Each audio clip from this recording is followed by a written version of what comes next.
We say that Islam is a religion of peace, and there is something that seems unfair in Islam. Like the right of woman, like the one was mentioned in Surah Nisa also, I think, ayah 24. And it's about price, and you will get like a woman. Ma malakat aymanakum is about ma malakat aymanakum. So my question is that if Islam is a fair between the man and woman, why there is a price like this that a woman can be like a slave in this situation after a war between the Muslims and non-Muslims? Sister, I do not understand your question correctly. Surah Nisa chapter 4 verse 24, I know it means something else. Surah Nisa chapter 4 verse 24 talks about those women you can marry. Yes, at the end of that is mentioned. What your right hand possesses. Yes, I did not understand your Arabic clearly. There is ma malakat aymanakum. ما ملكت أيمانكم أو ما ملكت أيمانكم. What your right hand possesses. Yes. Yes, what's your question? So it is about the woman, which is like a slave, which maybe there's a fight between Muslim and non-Muslims, and there is a woman behind them, behind like a widow, something like that. You can marry with them, and it is like what you earn from your fight, as like a slavery, according to my understanding. May you explain it or clear? So what's your question regarding that? That is it correct or is it wrong? My question is that how a woman can be forced to be married with a Muslim. The brother asked the question that when you have a war, and in the war when you take the spoils of war, and even in what your right hand possesses, you're allowed, that is Islam, you're allowed to have relationship with your wife and that which your right hand possesses. At that time it was very common. You know, like how today also we have in the Western world. You know, having girlfriends is very common, having mistresses is common. In Islam, when you have relationship, you can only have with your wife and that which your right hand possesses. Now, when you have a war, whatever booty you get, it becomes part of you. And what we have prisoners of war. How we have prisoners of war, you know? POW. Okay. POW. Okay. Today we say slave. In Islam, they are called as prisoners of war normally in technical terms. Now compared to prisoners of war of today and what Islam says, there is a world of a difference. The rights and the honor and the treatment what the slave get in Islam is far superior to POW. Even if you read the UN Charter, what happens in Guantanamo Bay, you know? No, I don't know. Guantanamo Bay, you don't know? No. Guantanamo Bay, have you heard of Guantanamo Bay? I never heard about that. Guantanamo Bay, where, you know, the Americans, they put prisoners which are Muslims. Yeah, allegation. You mean Guantanamo Bay? Yes, okay. Guantanamo Bay. Okay. You know, so yes, if you I know, heard about that. But the position of, sorry to interrupt. Yes, I'm just coming to it. In comparison to prisoners of war, in prisoners of war today, when you catch a prisoner, he's enslaved in a jail, correct? Yes. Or there may be a camp, he cannot go out. Okay. In Islam, our prisoners of war, they are free. They are free, but they should not run away. They are not enchained. You can use them, you can take work from them, but as compared to prisoners of war in the modern world, where there is no freedom, they are kept in that jail or in that camp. They aren't allowed to go out. Compared to vis-a-vis what happens in an Islamic war when it takes place. And that time when you have prisoners of war, they have got some restriction, but they are treated much better than as compared to kept in the jails. Okay. So if you compare this, okay, it is far more superior. So there is no force in this situation, am I right? No, there's no force. Okay. Let's go to the other part of the question. Then what is the jizya? Jizya. As far as second question is concerned, jizya is a tax imposed on the non-Muslims living in a Muslim state for their protection.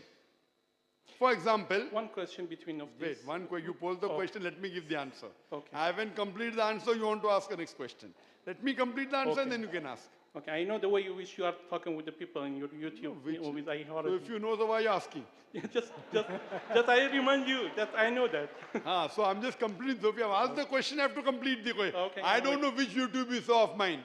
The correct, authentic one or the adulterated one. Most of them are already reviewed, and I am many of thankful my- for whatever you replied about them. You know, Mostly- mashallah, many people, Yeah. they are using my photograph to propagate wrong things.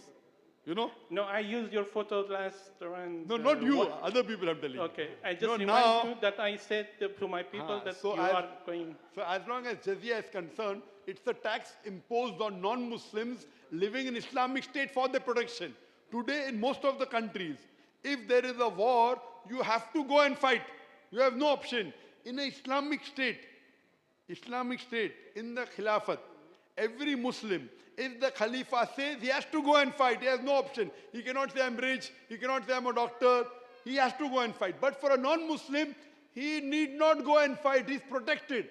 And for this protection, he is paying a small amount. I'm asking you a question. If you are living in a country, whether it be India or any country, and they say pay just a few hundred rupees, or maybe pay a few dollars, and you're protected, is that better, or you should go on the war field? Which is better? I will prefer to pay you. So jizya tax is a small amount. So, but the point... And this amount is just to agree, okay, fine, we agree that you're the protectors, and you'll be protected, you need not go for the war. But the Muslim has no choice.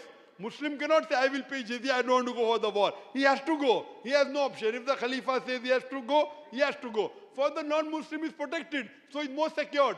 If I'm in your position, I would prefer paying some money and staying at home secured rather than going in the battlefield. Yes, brother, next question. Okay. It's the same question, actually. I understand for the protection, we have to pay tax or whatever you name it. But according to my understanding, jizya is 3 sections. You either should pay or fight or become Muslim. According to my understanding, means a country like Iran is next to us and they are not Muslims. We should fight with them, or they have to pay, or they become Muslim. Is that right? No, when a Muslim takes over or conquers any land, if they become a Muslim, then they have no option, they can't pay jizya. If required, they have to fight in the battlefield, no option. So if you become a So Muslim... they are, in this case, they are forced to pay. Not force, not force. If they become a Muslim, they have no option of jizya. They have to fight when required. If you don't want to accept Islam, then you pay a nominal tax saying that we agree that you are our protectors, this is the fee, that's it. Okay, the question is that like a country like Spain, which called in Islamic history as Andalus, how Islam spread till that location, it was with force or without force? Today, if you see the history of the world and history of Islam, today, yes, there were battles fought, but today the media portrays as though Islam was spread by the sword. Yeah. And the reply to this is given very well by Dilesi O'Leary in his book, Islam at the Crossroad, on page number 8. He says that history makes it clear that the legend of fanatical Muslims sweeping across the world, forcing Islam at the point of the sword, is the most fantastic, absurd myth that historians ever repeated. It is a myth. Yes, there have wars been taking place. So the point... Just give me a sign that I can start my question. This is a question and answer session, not a discussion session, brother. Okay. We will go up till morning. Ask the question 1. You non-Muslim, I gave you 2 chants, 3 chants, 4 chants, the other people waiting. I am agnostic, actually. I am thinking, I am reading, I am studying. Agnostic is also a non-Muslim only. Yeah. Even agnostic is a non-Muslim. Okay. Inshallah, we pray to Allah to make you a theist, a believer in God, inshallah. I believe in God. I have no problem about the God. If you're agnostic, you cannot believe in God. Actually, that means your English language is a big weak, brother. Agnostic is a person who doesn't say there is God and doesn't say there is no God. He's silent. If you say you believe in God, you become a theist. Agnostic means a person who doesn't believe there is God and doesn't believe there is no God. He's silent. Okay. So actually you are a theist. You Yes. believe in God. In this case, you can call me like Okay, so coming back to what I said earlier. Yeah. See, you're keeping interrupting it, the whole thing, the answer is going here and there. No, sorry for that. So, I'm listening to you carefully. so in this, for as long as spread of Islam is concerned, today, the country, if you know, the Deleuze already said, it's a myth that Islam was spread by the sword. Yes, there are wars been taking place, there are, but that's not the major spread. Today, do you know, in the Arab land, there are about 8 to 9 million Arabs who are Coptic Christians, who are Christians since generation. You know, we Muslims, the Arabs, they ruled the Arab land for 1400 years. For a few years, the French came. For the few years, the Britishers came. Overall, we have been the Lord. If we wanted, we could have forced every Arab to accept Islam at the point of the sword. These today, 9 million Arab Christians, they are bearing witness that Islam wasn't spread by the sword. We Indians, you know, the Muslims ruled India for 1,000 years. If we wanted, we could have forced every Indian to accept Islam at the point of the sword. We did not do it. Today, more than 75% of Indians, they are non-Muslims. These 75% non-Muslim Indians, they are giving shahada. They are bearing witness that Islam wasn't spread by the sword. Today, the country which has the largest number of Muslims, it's Indonesia. Which Muslim army went to Indonesia? Which Muslim army went to Malaysia, which has 55% Muslims? Which Muslim army went to the east coast of Africa? Senegal, Gambia, they are Muslims. Which Muslim army went there? It is the sword of intellect. So if you see the history of Islam, the spread, the major was by people because of the deeds, because of the actions, because of business. So today, Islam has spread because of its values, not because of the sword. It's a misconception. Hope that answers the question. I'd like to ask you a question, brother. Yes. Where do you come from? Originally from Iran. From Iran? Yes. You're originally from Iran? Yes. And you say that you're agnostic, now you said you believe in God. I am believing in God, truly, but I am studying from the bottom of heart what is the word, what is the kainat, whatever. I want to truly believe what I am believing. I would request you to watch my video cassette, Is the Quran God's Word? You may have seen many of my videos. This one I didn't see. So surely go on the YouTube, Zakir Naik channel. Yes. It's in HD, mashallah. Yes, you're in my favorite list also. Mashallah, you're one of the subscribers. Yes. Good. You know, the YouTube gave an award to us. The vice president of YouTube said, Dr. Zakir is awesome. So maybe because of your subscription also, mashallah, I got the award. So Jazakallah. So I request you. Let me clearly say that after a long study in my life, 30 years old I am, you are the most rational person I have seen in my life. That's why I came here. And this question is from the bottom of my heart. I want to be clear. And if I am Mormon, I want to be a clear Mormon. I don't want to be like half Mormon, half not Mormon. So brother, what is stopping you from accepting Allah? Do you believe in Allah? Yes. You believe that He's the most powerful? Yes. He's the only one should be worshipped? Yes. There's no one else besides Allah? Yes. Allah, that's the main pillar. Second thing, do you believe that Prophet Muhammad is the messenger of Allah? I have problem about these things. That's why I'm... What's your problem? What is your problem? I can help you, brother.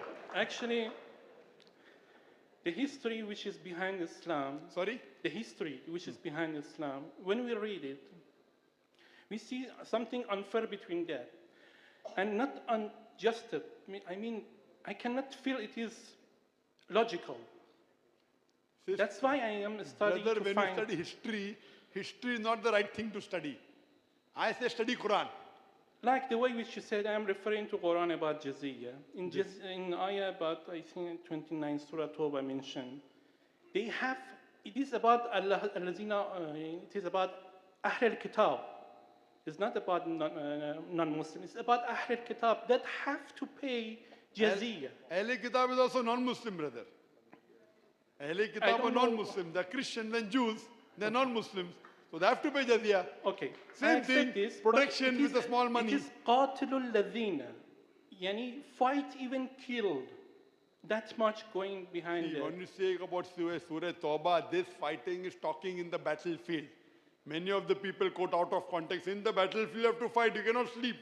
Okay, how understand, nah? I accept that. And, But and, it's and, battle. and again, people quote out of context. This is the context when people come to kill you. So the people in Andalus was trying to kill Muslims. Forget Andalus. I'm not bothered about Andalus. I'm not bothered about India. I'm bothered about Quran and the Sahih Hadith. If people in Andalus did some mistake, why should I be held responsible? How I'm Muslim go to Andalus? I am not here to talk about Andalus or talk about Mughals.